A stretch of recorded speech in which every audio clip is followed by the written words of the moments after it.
Monzey. I'm sitting here today with Leonsis. Thank you for joining us, Mr. Leonsis. Sure, my pleasure. Good for you for doing this. Many of us know who Leonsis is, but we're here today because we want to examine the building blocks of what makes Leonsis Leonsis. So, with that being said, I want to ask you the first question. Is there any struggle that you encountered as a kid that you'd like to tell us that we may not know about but can relate to? Things that I had to overcome, and I really faced this when I went to college. All of my roommates, their fathers and mothers had gone to college, and they were doctors or lawyers or politicians, and they had careers. and my dad was a waiter, and the first time I ever visited the campus of Georgetown University is when I enrolled. Awesome. And I had no background of people who had gone to college that I could talk to about their experience. When I started my first company on campus at Georgetown University, there was no one I could talk to when I started my first business when I graduated from college. Right. I didn't have business mentors. I had to kind of do it on my own, and there's a great fear that you face, and the big fear, which I've learned, is a false fear imprinted on us by society at large that maybe doesn't want you to try to win. Right. Is failure. Failure is to be embraced because most of the great advances in science and healthcare and technology grew out of unbelievable failures. And the entrepreneur in any of those fields that just said, it's not a failure, I just haven't found that right answer. And I'll keep pushing, I'll keep trying, I'll look at it from every angle to get over that failure issue. And that culture now is changing and starting to say that it's okay to fail as long as you pick yourself back up and move forward. You talked about how when you were growing up, you lived in a community that you didn't really know anyone, and when you started your business at Georgetown, you didn't really know anybody. But we've heard that you've had a mentor, a Jesuit mentor at Georgetown University that had a significant influence in your life. Can you tell us a little bit about your relationship with him and how he impacted you? Sure. When I went to Georgetown University, the first couple of years, I was an outlier. I didn't go to private schools. I wasn't an alum. My mom and dad didn't go to college, and I was scared. And a couple of things that differentiated me: I interned on the Hill. I got a job in a shoe store. I worked in our library. I needed jobs to make money because my parents literally didn't give me any money for books and spending money and the like. So you were grinding, as we would say today. So I was grinding, but that was such a great opportunity for me to learn how to manage my time and how much bandwidth I really had and how much more productive I could be than some of my roommates who were still my close friends who would sit around and drink beer and watch television and sleep late. Yeah. And so that set a foundation for me that hard work and that you could manage multiple things at the same time. And at Georgetown, which is a Jesuit university, your junior year you're given a mentor, someone who's to help you and start to talk to you about your life after college, but also to work with you on this big deliverable, the big thing that you had to do for the school to graduate, which was this interdisciplinary thesis. And so I was assigned a mentor. He was a 75-year-old priest. His name was Father Joseph Durkin. And short of my my mom and dad, probably the most influential grown up in my life. And it was a accidental mentoring is what I'd say. I remember when I first met him, leaving, talking to one of my roommates, thinking I got a raw deal. Like, what am I going to have in common with a 75-year-old Jesuit priest? I'm not Catholic, you know. How can he relate to my experience as a student? And so he, as a intellectual, he wrote 99 books during his life. He kept pushing me to get serious about what I would write for my senior thesis. And I was a lazy kid, wasn't a great student at the time. And so I went into the library, Orange Library at Georgetown, in search of the shortest, easiest book to read. Sounds like me, that's what I would do. And so I went into the library and I literally was scanning, and the skinniest book that I found was a book called Old Man in the Sea by Ernest Hemingway. And I read it, and I went to see Father Durkin. He said, well, tell me what the book is about. And I gave him a very naive overview of the book. And he said, you're smarter than this. I want you to go back and read the book and find the deeper meaning, what's he really trying to talk about. And I did, and there was a lot of spiritualism and religious studies, and so I had a more meaningful conversation with him. And he said, okay, now we're getting someplace. Right. Why don't you go read his next book? And so I went to the library, and the next book I pulled out was like this thick. Yeah. And I read Across the River and Into the Trees, and it was like they were from two different writers, from two different times. And I had an idea, as I started to build this body of work by Hemingway, that he wrote Old Man in the Sea. It's said in 1951, but I believe that he wrote it earlier in his career, in the 30s. And Father Durkin said, now that's an original thought. And I said, yeah, how am I going to prove it? And he said, well, you tell me how you're going to prove it. And I said, well, maybe I could meet his wife or talk to his publisher to try to get the straight story. Right. And Father Durkin looked at me and said, well, why don't you use a computer? And it was 1976. There was one computer on the campus of Georgetown University. An IBM 360 computer in the registrar's office. Your iPhone today has more computing power than the entire campus and every student on campus. And I said, I don't even know what a computer is. And he said, well, let's go find the guy who runs the computer and see if he has any ideas, which we did. And we came up with an idea. He introduced me to a woman who was a linguistics major.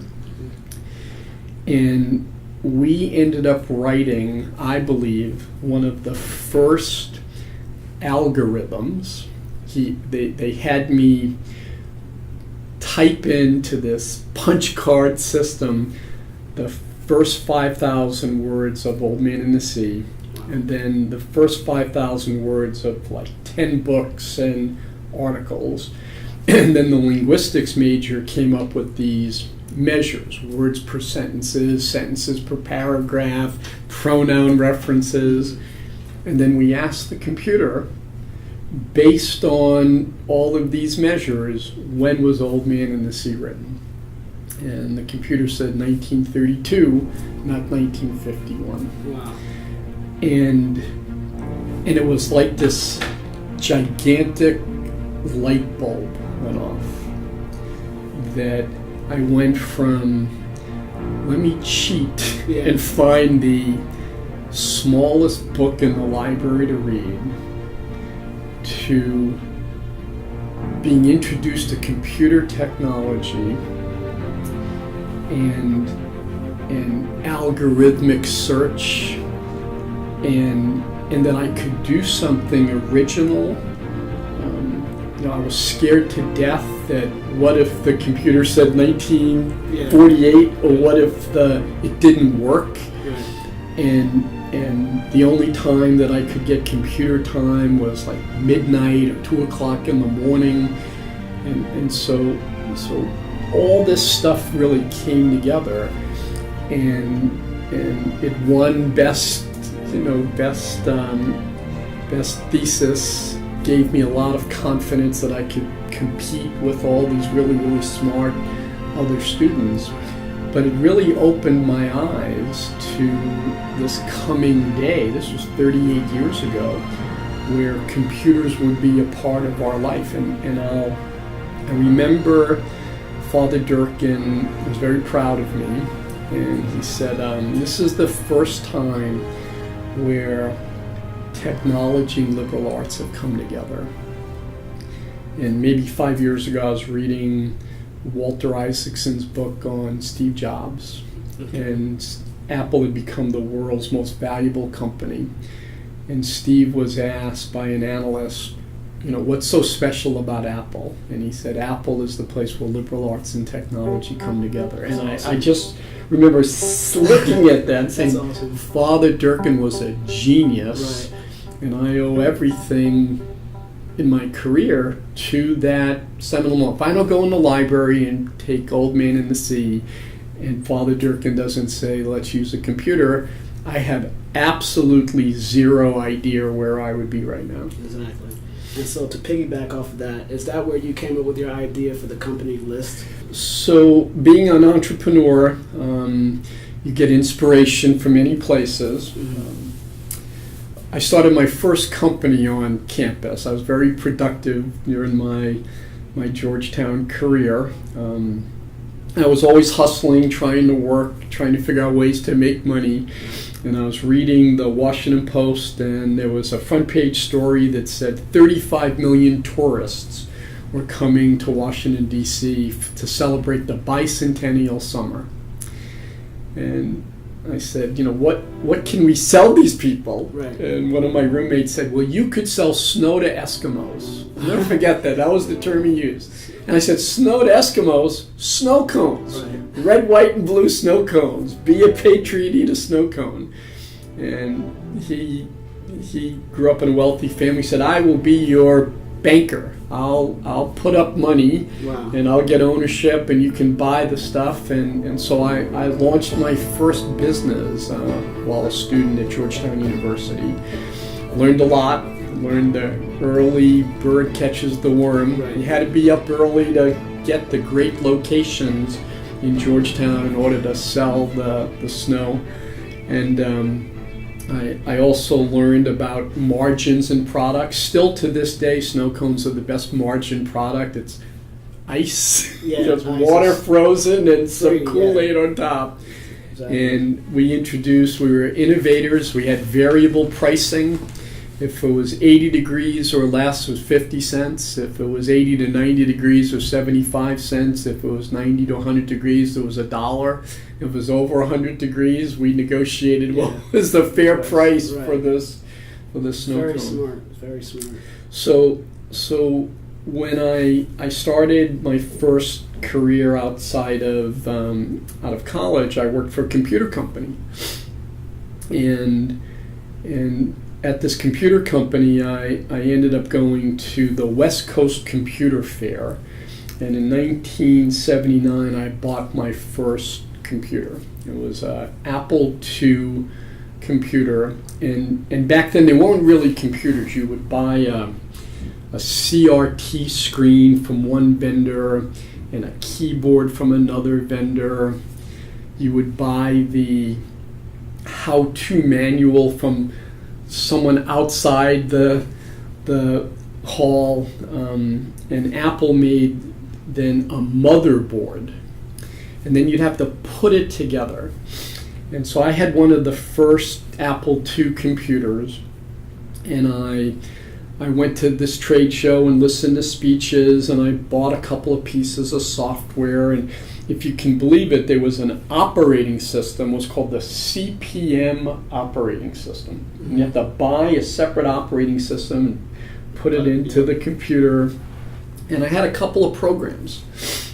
And so one day, months after I'd bought this computer, I went to a grocery store, was doing my shopping, and at the checkout line, there was a TV guide being sold near the cash register.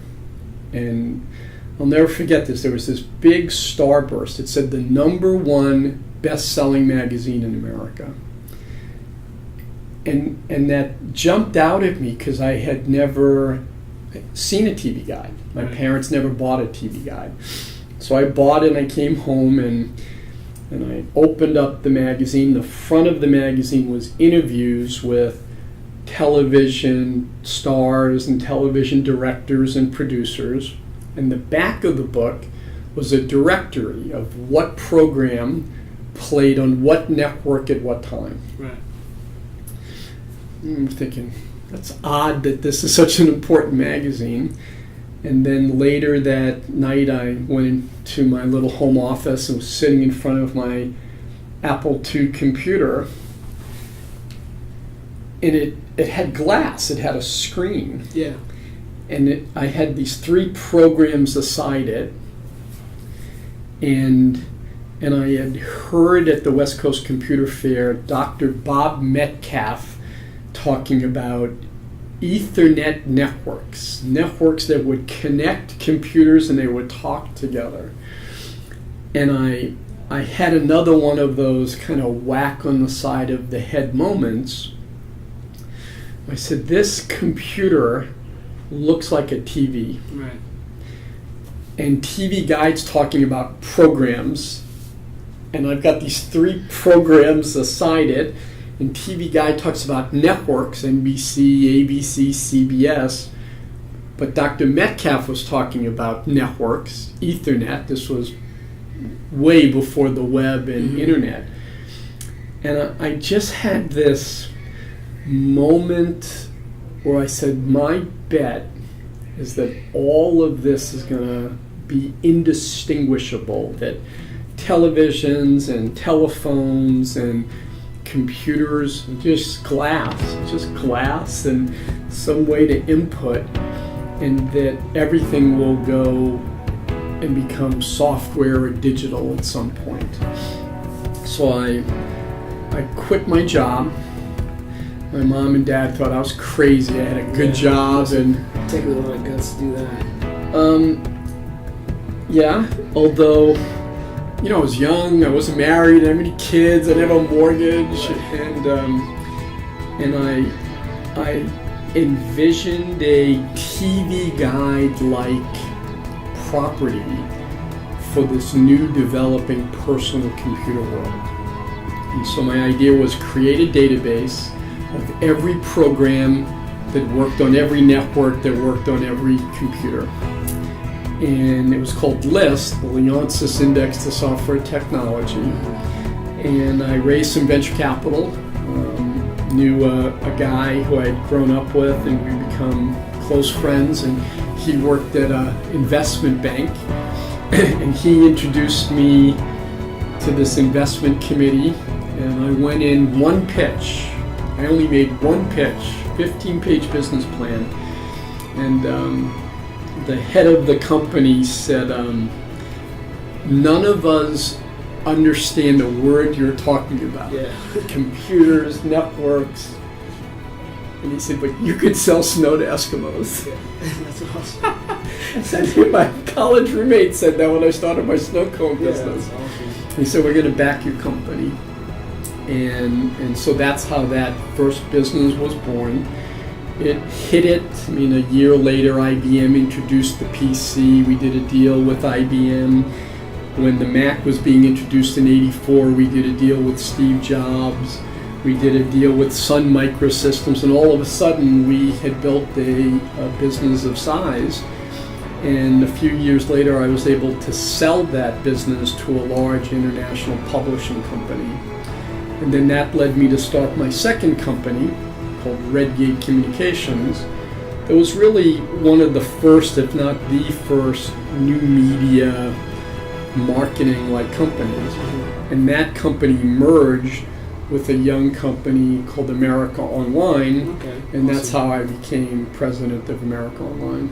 Well, Mr. Leonsis, we're out of time, but thank you for joining us. Pleasure to have you here today. We're Great. very happy you came.